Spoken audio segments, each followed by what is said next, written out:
What if Dan Bongino's conservative persona is just a cover?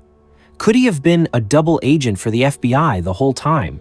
Was Dan Bongino placed in the media as controlled opposition?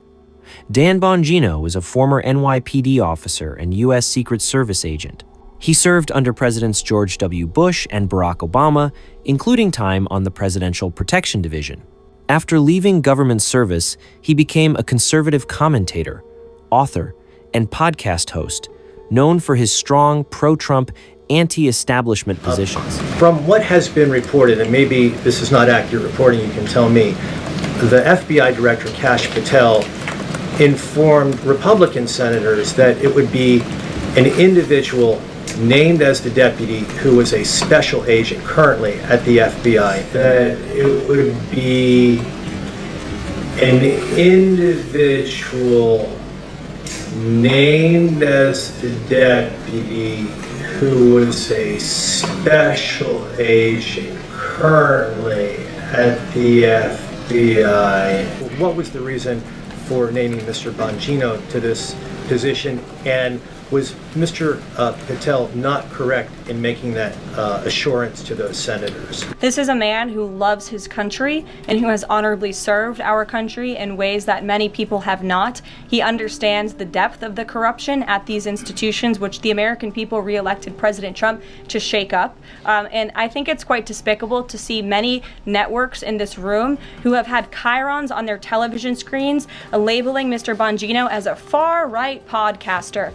He is not. He is a former law enforcement agent. He is a former Secret Service agent who put his life on the line to protect this country, and that is why the President of the United States has entrusted him for this important role. Or was he, in fact, the special agent that the reporter described? The idea of Dan Bongino being a double agent is disheartening because he has built his reputation as a fierce defender of freedom, a voice for everyday Americans, and a true patriot who stood against government overreach. Many have trusted him as someone who left the system to expose it.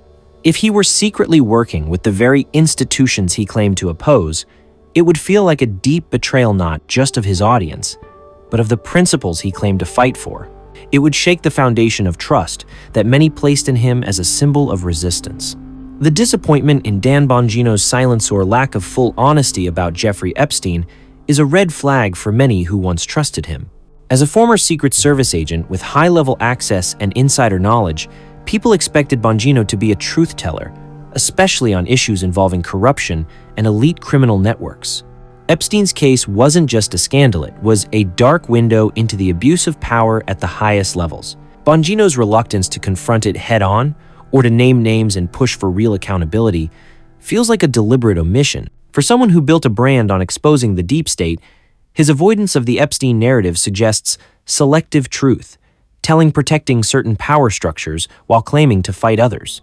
To many, this feels deceptive. If he was truly on the side of justice, why not speak boldly about one of the most obvious examples of institutional evil? His silence speaks volumes. It makes people question whose side he was really on all along. What do you think? Is Dan Bongino a patriot or a plant? This is Pearl Productions News.